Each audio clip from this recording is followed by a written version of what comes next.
Bonjour à toi, bienvenue sur la chaîne de la motivation et de la détermination. À travers différentes interviews, nous allons voir des profils qui te ressemblent, qui me ressemblent et nous allons voir leurs tips, leurs astuces pour surmonter les obstacles et arriver à leur objectif. Tout ça avec un seul objectif, te montrer que c'est possible.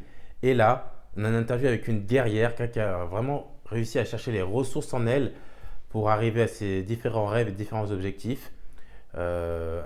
Vidéo vraiment qui, je pense, va te donner des frissons. Enjoy.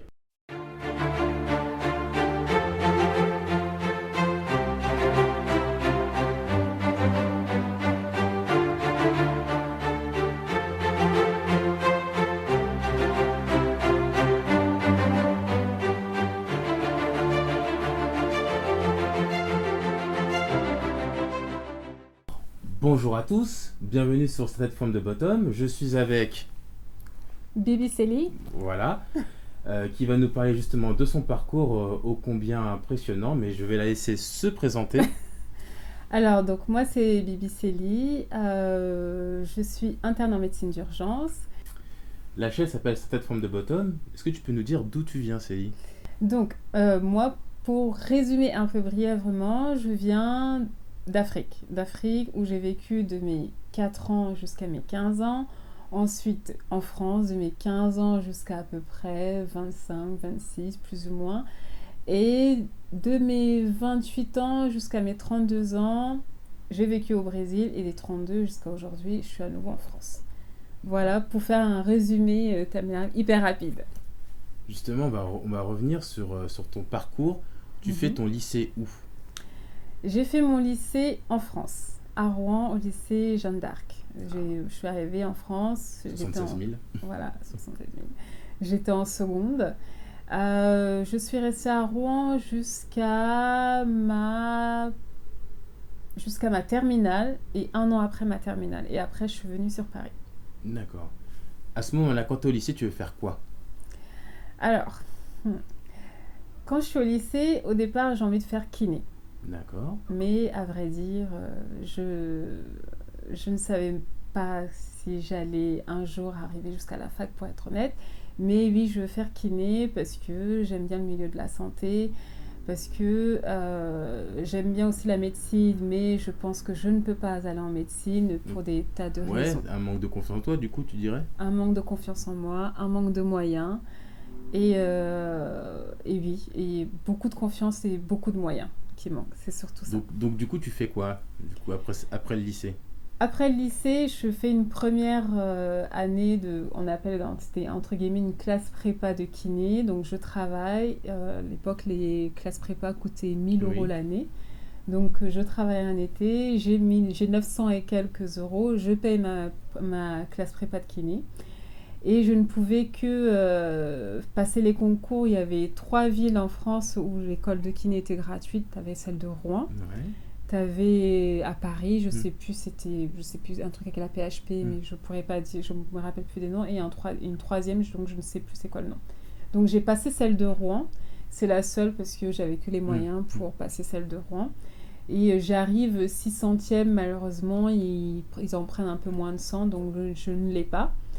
Après ça, je travaille un peu et je me décide toujours de rester dans le milieu de la santé, de faire un BTS diététique. Donc je m'inscris dans une école de BTS diététique qui se trouve à Paris, au lycée Rabelais. Je fais mes 2 ans, je passe mon examen, puis finalement je ne trouve pas de travail et je me retrouve dans une situation où je ne trouve pas de travail, j'ai besoin de manger, je ne peux pas attendre, donc je commence à bosser et je cherche une troisième porte de sortie qui va être l'école des préparateurs en pharmacie que je fais ici à Planchat à Paris dans le 12e si je me rappelle bien. D'accord. Et t'as quel âge à l'époque? Je fais l'école des préparateurs entre mes 24 et 26 ans. Parce que c'était 2 ans. Voilà. Donc du coup, t'as 24-26 ans, t'es préparatrice en pharmacie. Et je bosse. Comment ça se passe? Déjà, premièrement, c'est un boulot que j'aime pas du tout. C'était pas un choix d'avoir fait ça, c'était plus alimentaire qu'autre chose. Donc je le réussis, j'ai mon diplôme sans problème, je ne manque pas de taf parce que des pharmacies, il y en a énormément. Et je travaille dans 2-3 pharmacies en même temps pour me faire de l'argent. Mais j'aime pas du tout parce que même si ça reste le milieu de la santé, c'est quand même pas ce que je préfère de la santé. Ça reste que beaucoup le commerce. Vous savez, les petits trucs qu'on parle un peu à la pharmacie, genre on doit vendre 2-3 produits et tout. Moi, ça me botte pas trop, même si, bon, c'est un petit côté fun quand on fait de la parapharmacie, qu'on vend des crèmes et tout. J'aime bien expliquer tout ça. Mais c'est pas le soin comme je l'entends. Je le continue parce que ça me rapporte quand même de l'argent, ça me permet de payer mon loyer, ça me permet de manger entre guillemets à ma faim, si on peut dire ça. Mais je suis pas heureuse. Mais je le fais pendant, 6-7 ans. Ah oui, quand même. Donc, voilà. Et donc, tu es dans un métier dans lequel tu n'es pas heureuse. Et là, du coup, tu vas avoir la révélation, du coup, au bout de ces 6-7 ans. C'est pas que j'ai une révélation, c'est que je suis à Paris, je vis dans un tout petit appart parce que je n'arrive pas à louer plus grand que ce qu'on me permet de louer. Je fais un boulot que je n'aime pas, rien ne va. Donc je décide de partir au Brésil. D'accord. Parce que j'ai la possibilité de partir au Brésil, parce que je fais de la musique, parce que je connais du monde, parce que je connais des gens au Brésil, quoi. Et je décide de partir au Brésil en me disant, je vais tout recommencer là-bas. Ah oui, bah... Voilà. Table rase, quoi. Nouvelle vie, quoi. Je vends tout. En 2012, je vends tout. Je rends l'appart. Je déménage. Et je vais à Salvador. À Salvador, ok. Voilà. Et à Salvador, du coup, je touche un peu à tout. Je fais de la traduction. Ouais. France-portugais.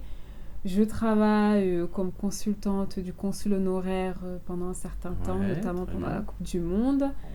Je travaille pour un importateur de vin, un Français importateur de vin et de produits du Sud-Ouest, je ne sais plus ce que c'était, bref.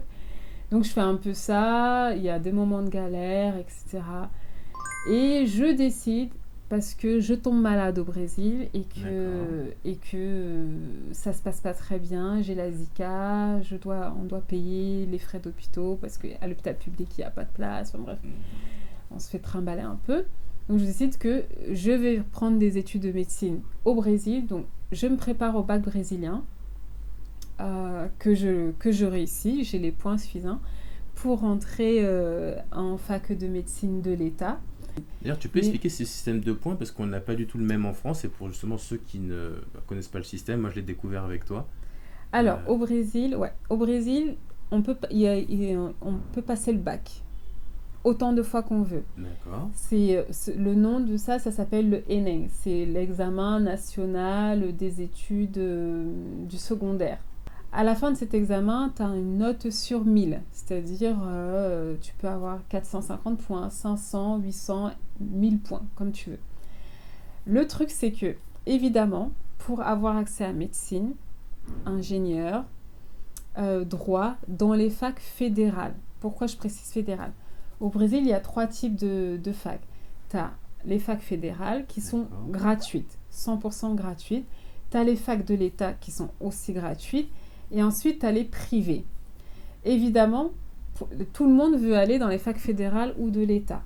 Sauf que le ENEM, c'est-à-dire le bac brésilien, il donne des points pour rentrer dans les facs fédérales. Si tu veux concourir pour les facs de l'État, tu as des concours, on va dire, de l'État pour rentrer. Pareil, il faut un certain nombre de points. Et sinon, tout ce qui est privé, tu passes un espèce de concours, mais c'est pas un vrai concours parce que en vrai, tout le monde l'a. Ouais. Et voilà. C'est pas que tu alignes, disons que l'exigence, il n'y a pas d'exigence. D'accord. La seule exigence qu'on va te demander, c'est que tous les mois, il faudra que tu payes une certaine somme pendant tes années d'études. Et ça, c'est là que ça pose problème. Ça peut être je sais pas moi, pour un cursus d'histoire dans une fac privée, 450 reais par mois, à, je sais pas, médecine, où tu as des 8000 reais par mois. D'accord. Donc, voilà, ça reste quand même très cher. C'est quoi le salaire médian pour comparer par rapport à... Alors, moi, à l'époque, quand j'étais au Brésil, c'est-à-dire 2012-2013, le salaire moyen était de 750-800 reais. Ah ouais, quand même. D'accord. Voilà. Et aujourd'hui, si je ne me trompe pas, il doit être à 1000-1100 reais. Mais ça reste quand même toujours un truc... c'est très inaccessible quand tu dois payer 8000 reais par mois pour une fac de médecine que tu vas faire pendant 5 ans. voilà, ça reste quand même très compliqué. Et justement, tu dis que tu as été victime de racisme. Comment ça s'est manifesté? Comment tu... Alors, moi, j'ai passé donc, le N1 national où j'ai eu des points pour entrer en fac fédérale. J'ai pas eu suffisamment pour entrer en fac de médecine fédérale.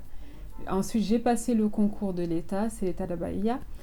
J'ai eu les points, j'ai eu ma place pour entrer à la fac de médecine. Ah bah du coup, c'est gagné. C'était gagné.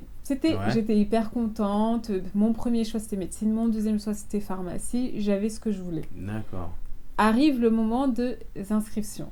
Donc, on me demande des papiers. Donc, sachant que moi, je viens de France. Donc, en gros, je dois traduire plein de trucs, mes diplômes, mes machins, etc. Donc, on me demandait, il me faut tel papier. Je le fais, je traduis, je donne. Après, on me demande, un autre papier. Je le fais. Et 2 jours avant la rentrée, où je dois aller faire mon inscription définitive et faire ma rentrée du mois de janvier, là, j'ai la petite dame à l'accueil du secrétariat qui me dit « Ah, mais il te manque tel papier, machin et tout. » Mais je peux pas l'avoir. « Ah oui, mais parce que ce papier, il faut aller à l'ambassade du Brésil en France, le faire, le tamponner là-bas et le ramener. » Mais je lui dis « Mais en 2 jours, ça va pas être possible. » Donc, elle me dit « Ah, bah oui, bah, je comprends, mais... » De toute manière, vu que tu l'as réussi ce concours cette année, c'est pas grave. Si tu repasses l'année prochaine, tu le réussiras. Really, nigga? Ah ouais, donc ouais, tu retapes une année de concours. Bon, t'as compris que... Voilà, en gros, j'ai compris que ma place, c'était mort. Je l'avais réussi, mais pour X raisons, on m'a fait trimballer à droite, à gauche, etc. Donc, en discutant avec mon entourage, qui me dit, moi, je pense que c'est lié, ta place a été vendue parce que déjà, t'es noire. Ouais. Donc, en gros, c'est l'exception qui réussit le concours. Il y a peut-être une petite famille blanche à côté dont le fils ou la fille n'a pas réussi le concours. Il y a cette place qui est là. Non, voilà, tu vois. Et tu vois, c'est important que tu me dises ça. Et j'adresse un message aux jeunes. Il y en a beaucoup ici qui veulent pas faire médecine par peur, justement, de ne pas réussir, d'être jugé par les autres. Mais ici, en France, c'est vous et votre copie, en fait. On peut pas vous refuser. Enfin, c'est vous et votre copie, c'est vous et votre talent. Et la preuve, justement, avec cette histoire-là, c'est que c'est pas pareil partout. Et je pense qu'on mesure pas la chance qu'on a de pouvoir passer médecine en France, quoi. Je suis assez d'accord avec ce que tu dis. Après, moi, comme je dis, je te l'ai dit aussi souvent, je ne prends pas ce que je dis comme une vérité absolue. Ce n'est que mes hypothèses. On peut me contredire. Je suis ouverte à toute discussion. Je pense qu'en France... quand on veut faire quelque chose, on peut. Je ne dis pas que c'est facile, mais comment dire, si je compare par exemple à quand j'ai vécu en Afrique, de ce que j'ai vu, de mes souvenirs de mes 4 ans. Dans quel pays? Alors j'ai vécu au Cameroun, au Tchad, au Niger et un petit peu au Nigeria. Je suis arrivée en France à 15 ans. Donc de ce que j'ai vu, moi quand j'ai vécu en Afrique, j'étais pas une enfant de diplomate ou je sais pas, pour bien préciser, parce que parfois on pense que quand on voit des Noirs qui viennent d'Afrique, on pense que tous sont des enfants d'eux. Oui. C'était pas le cas. Moi en Afrique, j'étais à l'école africaine où on est 80 dans une salle de classe, où quand le prof y parle, il n'y a pas un qui bronche, où tu te fais taper si tu fais des bêtises, genre, mais vraiment taper, tu dois rester... Il y a en gros tout ce qu'on voit ici, ce petit côté, il faut pas qui a ses bons côtés. Je ne dis pas qu'il faut taper les... Non, je ne dis pas ça. Mais disons, les trucs que moi j'ai vus en France, que je n'ai vu nulle part ailleurs qu'en France, qui ne se font pas ailleurs, alors qu'ici, je considère que même si les gens qui étudient dans des ZEP, comme on dit, tu vois, ils n'ont pas les meilleures conditions que ceux qui sont à Henri IV, par exemple, il y a moyen. Il y a moyen si on se prend la peine de se dire tous les soirs, je vais bosser mes cours. Certes, la personne va avoir plus de difficultés parce que, etc., ils sont plusieurs à la maison, ils n'ont peut-être pas tous leur chambre et tout. Mais la discipline, on n'a pas besoin d'aller à l'école pour apprendre la discipline. Je pense que On n'a pas besoin d'aller à l'école pour apprendre la discipline. Ah ouais. Moi, je pense. Comme je dis, ce n'est pas... je n'ai pas la science infuse. Ce que je dis est peut-être sans doute discutable. On peut trouver des contre-arguments à ça, c'est vrai. Mais moi, je pense qu'honnêtement, le respect, la discipline, la rigueur, c'est pas l'école qui nous le donne. C'est dans la maison. D'accord. C'est-à-dire, c'est un peu les parents qui inculquent ça. Par exemple, je t'en avais parlé aussi, je vais le dire. Moi, quand j'étais jeune, mon père, il disait ceci. Quand on est noir, s'il y a une pyramide sociale qui existe, le noir est en dessous de la pyramide. C'est pas le dernier cran, c'est vraiment bien en dessous. Alors, la seule façon que le noir a, que ce soit femme ou homme, de pouvoir remonter et d'être vu, c'est par son cerveau et par l'école. D'accord. Pourquoi ? Parce qu'on peut tout te prendre. On peut te prendre ta maison, on peut te prendre tes vêtements, tes chaussures, ta voiture, bref, on peut te prendre tout ce qui est matériel, mais on ne peut pas te prendre ton cerveau. Ah ouais. Donc, très intéressant. Ouais. Donc, pour bosser, tu n'as que toi, au fait. Il n'y a que toi qui peux prendre le bouquin et l'ouvrir, et le bosser, et faire rentrer. Certes, il y a des gens qui disent c'est pas l'école qui fait ceci, cela. C'est vrai. Il y a des gens, ils n'ont pas besoin d'école pour percer. Mais c'est des exceptions. Et malheureusement, à 99%, on a besoin d'école. Nous, je ne considère pas que j'ai un talent particulier. J'ai juste étudié, au fait. D'accord. C'est-à-dire, au lieu de sortir à la dernière soirée à la mode, moi, je restais chez moi, je bossais. Et justement, après cet échec-là au Brésil, d'ailleurs, tu as quel âge à cette époque-là ? À cette époque-là, j'ai 31. 31. Qu'est-ce qui se passe par la suite ? Qu'est-ce que tu te dis ? Qu'est-ce qui se passe par la suite ? Je me dis, voilà, j'ai été à l'hôpital. J'étais malade, j'étais à l'hôpital public, on n'a pas pu me recevoir parce que le Brésil est ce qu'il est, les trucs, tout ce qui est public, c'est de la merde. On a dû se cotiser pour me payer 4 heures de soins dans un hôpital privé. Je me suis dit, au fait, je ne peux pas rester comme ça. D'accord. Je ne peux plus être dans une situation où je dois demander 2,50 € pour prendre le bus parce qu'on n'a pas d'argent. Je ne peux pas continuer à travailler pour un mec qui importe le vin de mer de France et qui vend une fortune au Brésil et qui me paye 1100 réals en me disant « Mais tu sais, je te paye très bien. » En fait, je fais « Non, en fait, je parle 3 langues. J'ai 2 diplômes, tu me payes 1100 réals. » Alors que c'est moi qui appelle tous les boîtes à travers le Brésil pour leur expliquer nos boîtes et tout. Donc je lui dis, mais au fait, moi j'ai envie de travailler dans la santé, je ne veux pas faire ça. Je passe le concours, on m'empêche de rentrer. Je me suis dit, tu sais quoi, j'ai un diplôme de préparatrice en pharmacie, certes que j'aimais pas, mais je peux bosser. Je vais voir si je peux faire la PCEM, parce qu'à l'époque, moi quand j'ai passé le bac, la PACES n'existait pas, ça s'appelait PCEM.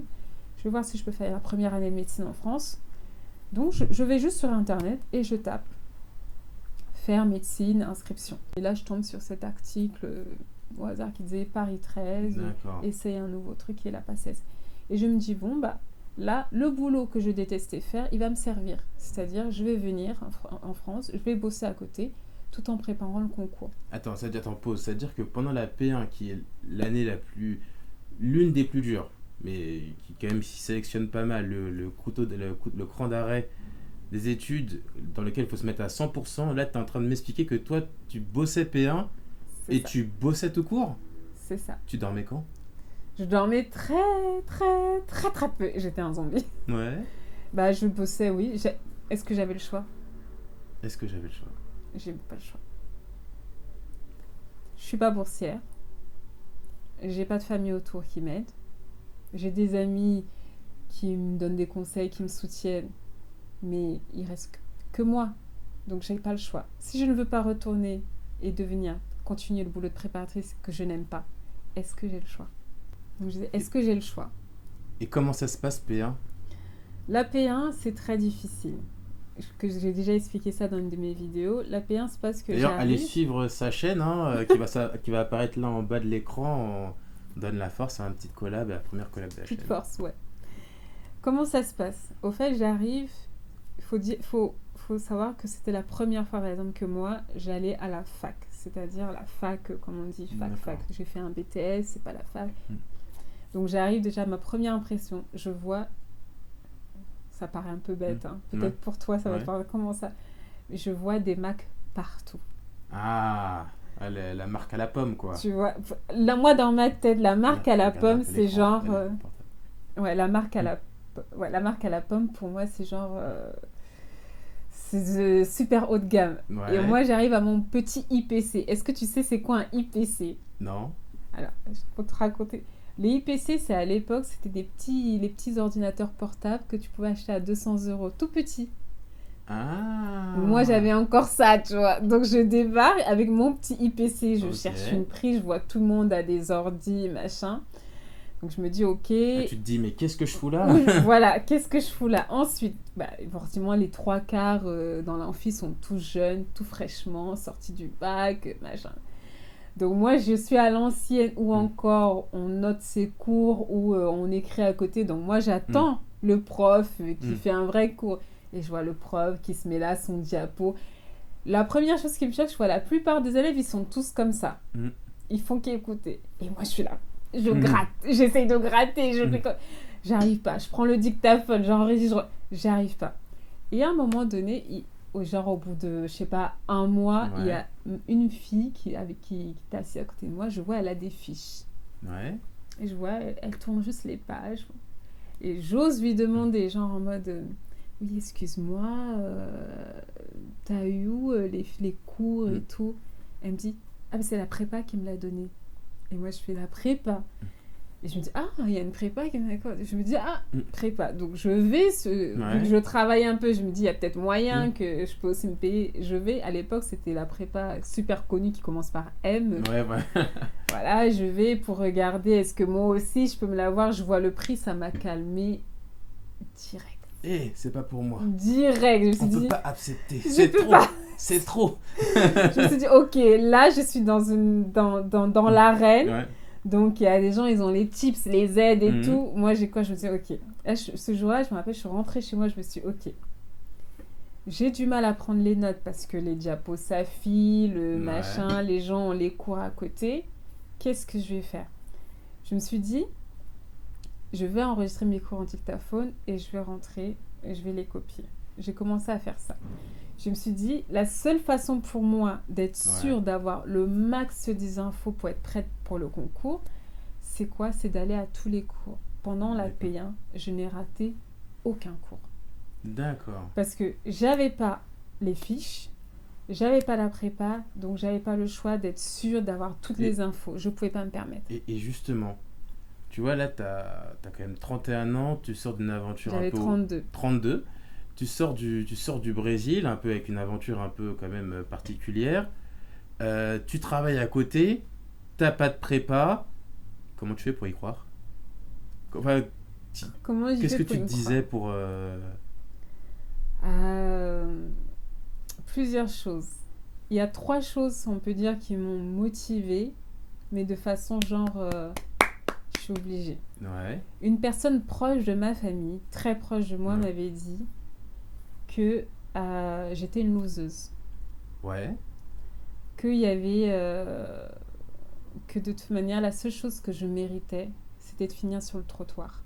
Ah ouais, quand même. Ok, ouais. Et que même malgré ça, de me l'avoir répété tellement souvent quand j'étais plus jeune, quand j'étais au Brésil et que j'ai dit à cette personne que je voulais faire médecine au Brésil, cette personne m'avait dit « Oh, mais tu n'y arriveras pas. Moi, j'ai des amis, leurs enfants ont fait médecine, mais tu vois, ils sont comme ça, c'est normal. Mais toi, Et que j'avais dit à cette personne-là, comment tu peux me dire une chose pareille? Tu devrais me soutenir. Elle me dit, ah mais si, mais je te soutiens, mais tu comprends pas, c'est du soutien, c'est une façon de te dire pour que tu sois réaliste. Tu n'y arriveras pas, tu es une loseuse, toi, tu es une petite préparatrice. Et j'étais tellement en colère ce jour-là, mais tellement en colère, que j'ai juré que dans 9 ans, je viendrais frapper à sa porte avec mon diplôme. Ouais. C'est un from the bottom, now we're here. C'est leur prouver qu'ils ont tort, non? Ça, c'est la première grosse, on va dire, motivation pour Non, fermer la ouais. bouche. Non, mais c'est... Ensuite, la deuxième, c'est que je ne pouvais pas retourner dans ce que je faisais avant. Même si j'ai des amis qui sont préparateurs, qui Ouais. adorent leur job et tout, mais moi, je sais que c'était pas fait pour moi. D'accord. Je ne pouvais pas. Donc, c'était genre, il faut que je trouve un moyen d'y arriver. Il faut que franchement, il y a 2 chances, on peut la faire 2 fois la P1. S'il faut que je la fasse 2 fois, je la ferai 2 fois. Et je l'ai faite 2 fois. D'accord. Mais il faut que j'y arrive. J'ai pas le choix, je peux pas, parce que c'est pas possible. Et la troisième chose, c'est que j'aime vraiment le milieu de la santé. Des gens m'ont dit, mais fais infirmière. Oui, mais pas infirmière. Ne me demandez pas pourquoi. Ouais. Je sais que je ne peux pas être infirmière. C'était en toi, quoi. C'est en moi. C'est comme ça. Je sais que je vais être médecin. Quel médecin? Je ne sais pas. Je ne savais pas quelle spécialité. J'avais une idée, mais en vrai, je ne savais pas. Mais je sais que je vais être médecin. Pourquoi? Dans ma tête, c'était aussi ma liberté. C'est-à-dire, je peux travailler où je veux. Ouais. C'est-à-dire, si demain, j'ai envie d'aller au Brésil pour être médecin, je peux l'être. Si j'ai envie d'aller en Afrique, je peux l'être. Partout. Je peux le faire. Je ne voulais pas d'un métier, déjà, de base, qui me cantonne. Déjà qu'en France, on est très dans des cases. Ouais. Mais je voudrais quelque chose qui me permette de sortir des cases. Non, super intéressant. Et aussi, je voulais aussi être donc, là où on ne m'attend pas. Être là où on ne m'attend pas. Ok, non, c'est... En tant que, je sais pas ce que tu en penses, mais en tant que personne noire, on nous attend beaucoup dans les métiers de service. Ouais. Dans le divertissement. Ouais, même si j'adore la musique, la danse, tout ça. Hashtag le rap et le sport. Voilà. Ouais. Le sport. Ou sinon, dans la mendicité, entre guillemets. C'est-à-dire, on vit d'aide, on se plaint. En vrai, on va pas se mentir. On nous voit beaucoup comme ça.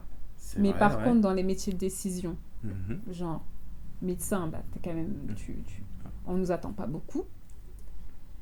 Ingénieur, genre le truc, on nous attend pas non plus. On attend plutôt qu'on vienne nous apporter, tu vois. Dans les métiers de la finance, on nous attend pas. Donc moi, mon but, c'était, je veux être là où on pense que je devrais pas être. Je voudrais être là où on pense que je devrais pas être. C'est beau. Et aussi, le côté changer mon destin. Parce que moi, depuis que je suis née, que je suis consciente que je suis vivante, en gros, que j'ai la mémoire, comme on peut dire, j'ai toujours eu l'impression de ne pas être à ma place. C'est-à-dire de subir. C'est-à-dire je subis ma vie. Je dois me battre pour manger, je dois me battre pour payer mon loyer, je dois me battre pour me faire entendre. C'est bien de se battre tout le temps, mais tous les jours, chaque jour que tu te lèves, tu te bats. Moi, je pouvais plus. D'accord. Et je voulais changer. J'avais l'impression que tous les jours, je me levais, je me demandais, mais qu'est-ce que je fais là, au fait? Pourquoi est-ce que je subis ça? Pourquoi est-ce que je vis ça? Qu'est-ce que j'ai fait pour mériter ça? Pardon. Que la vie te donne des coups, quoi. C'est ça. Et t'as décidé de rendre les coups, du coup. C'est pas que j'ai décidé de rendre les coups, j'ai juste décidé de changer mon destin. J'ai décidé de changer mon destin. Et justement, t'as réussi médecine, t'as réussi P1. D'ailleurs, bravo. Hein. Merci. Qu'est-ce que tu dirais justement aux jeunes qui regardent la vidéo, qui se disent « Ah, mais médecine en France, je précise, hein, médecine en France, c'est pour les riches. Si tu sors pas d'Henri IV, c'est mort. J'ai pas eu la mention très bien, c'est foutu pour moi. » Qu'est-ce que tu lui dirais justement? Moi, j'ai envie de dire, je leur dirais que c'est faux. Ouais. Que certes, ça va être moins facile pour eux d'y arriver, mais ce n'est pas impossible. Parce qu'au fait, mine de rien, pour réussir, il faut de la discipline et de la rigueur. Ouais. Il faut être prêt à sacrifier des choses. C'est-à-dire, il faut être prêt à ce que tu vois tes amis sortir et que toi tu dis non parce que je dois bosser. Il faut être prêt à ce qu'on te dise tu passes à côté de beaucoup de choses et que tu répondes oui. Parce que plus tard tu seras tranquille. Il faut être prêt à vraiment, mais vraiment, vraiment, à perdre aussi. Il y a des gens qui vont pas rester à côté de toi, qui vont se dire, ah, t'es jamais là, donc on t'oublie. Bah, c'est pas grave. Il faut être prêt à ça. Il faut être prêt à te dire, bah, en m'attend pas là, bah, je vais vous prouver que si, au fait, je peux. Oui, je viens pas du meilleur lycée, et alors, c'est pas grave. Il faut être prêt à ça. Il faut être prêt à je sais que dans notre communauté, on a beaucoup, moi la première, on aime bien un peu se montrer sur nos beaux jours. L'apparence compte un petit peu parce qu'on est un peu éduqué à ça, à toujours bien se présenter. On peut le faire tout en montrant qu'il n'y a pas que ça. C'est-à-dire, je peux aimer les belles choses, les beaux vêtements, être toujours propre, prendre des belles photos, tout ça. Mais à côté de ça, je mets sur la photo, je suis médecin. Tu vois. C'est vrai. On peut faire les deux. Et il n'y a pas que... On peut aussi dire à ce prof ou à cet éducateur, ou peu importe, qui nous dit mais moi, je te verrais bien en CAP vente. Lui dire non, moi, je me vois bien médecin. Je dis ça pourquoi ? Quand je suis revenue du Brésil, je suis allée au Pôle emploi. Pour demander s'il y avait des aides pour la reconversion professionnelle, etc. Et je me souviens de ce monsieur qui me dit « Ah, mais moi, je ne comprends pas pourquoi vous voulez faire médecine. Préparateur de commande, c'est très bien. » Et tu sais, ça faisait 1 heure que je lui ai dit « Mais moi, je vais être médecin. » En plus, je lui disais « Je vais être chirurgien cardiaque. » Et donc, il me dit, mais votre parcours, les moyens que vous savez, ça ne va pas changer grand-chose. Vous n'avez quand même pas les moyens de faire médecine. Préparateur de commande, c'est bien. Et qui me dit, ah, mais moi, j'ai mon cousin qui est préparateur de commande, il gagne 1 500 €. Franchement, ça va, c'est bien. Et j'avais l'impression, tu sais, quand tu parles qui te cantonne, voilà. Ou aussi, quand tu parles à quelqu'un, tu es là, tu parles, et lui, il fait blablabla. Et il ne t'écoute pas. Et tu es là, tu fais, mais au fait, je suis en train de te dire un truc, mais non. Et que le mec, il me dit clairement que mon projet, je devrais arrêter de rêver, que j'ai des problèmes d'argent, de maison, tout ce que tu veux, et que je peux pas me permettre et que je devrais rester comme ça. Et puis finalement, préparateur de c'est bien en fait. Il faut se dire que peut-être que 90% des gens de ta situation auraient la question en disant « Ah oui ». Exactement. Et c'est pour ça que je dis, il faut être prêt à dire, même si on te prouve par A plus B, tout ce que tu veux, que ça, c'est mieux pour toi, alors que toi, tu sens au fond de toi que c'est ça, c'est l'autre chose qui est mieux pour toi, vas-y. Mais pour ça, il faut être prêt à perdre. Il faut être prêt à sacrifier. D'accord, être prêt à sacrifier. Je pense que oui. Il faut être prêt à sacrifier. Pour gagner, il faut perdre quelque chose. Il y a des gens qui ont tout. Mais si toi, tu sais, dans ta vie de tous les jours, d'où tu viens, tu n'as pas tout, il faut être prêt à perdre pour gagner. Prêt à perdre pour gagner. C'était très riche. Franchement, merci pour tout. Je sais pas merci pour tes réponses. Merci à toi pour les questions. Et je ne sais pas si j'ai été... Et d'ailleurs, est-ce que tu aurais un petit mot de la fin ? Justement, un petit dernier conseil. Là. Tu nous as donné pas mal de phrases fortes. Mais est-ce que tu en aurais une petite dernière là, pour celles et ceux qui nous regardent, pour celles ou celui qui doute ? Alors, si j'avais un petit conseil à donner, je dirais, faut pas être pressé dans la vie. Faut pas être pressé dans la vie. Pourquoi je dis ça, je m'explique. Parce qu'il n'y a pas d'âge, au fait, pour reprendre des études. Il n'y a aucune difficulté que tu peux rencontrer ne peut t'empêcher d'arriver à ce que tu veux. Et quand tu es patient, ça va forcément arriver. C'est-à-dire, tu es en train de faire le petit truc aujourd'hui, tu as une difficulté, ok, tu dis, ok, je pouvais aller tout droit. Il va falloir que je contourne un peu à droite. Contourne. Prends ton temps et contourne. Le point, il est là. S'il ne doit pas bouger, il est là. Au lieu d'aller tout droit, s'il faut que tu fasses comme ça, fais-le. Tu vas y arriver. Donc, il faut être patient. Les jeunes d'aujourd'hui, je suis jeune encore, mais je trouve qu'il manque un peu de patience. Après, c'est l'époque qui fait ça. On voit tellement tout va vite. Tout le monde a tout vite. Et du coup, la patience, ils sont pas patients. Donc du coup, ils passent à côté de beaucoup de choses parce que ils veulent ça tout de suite. Non, il faut être patient. Ah oui, il faut être patient. Bah, écoute, Il faut être patient. merci à toi, franchement, C'est merci moi. pour Merci, cet entretien. Merci. Bah, écoutez, n'hésitez pas à liker, commenter, vous abonner pour retrouver d'autres interviews aussi passionnantes que celle-ci. Merci. C'était Startup from the Bottom. À la prochaine. À la Cheers. prochaine.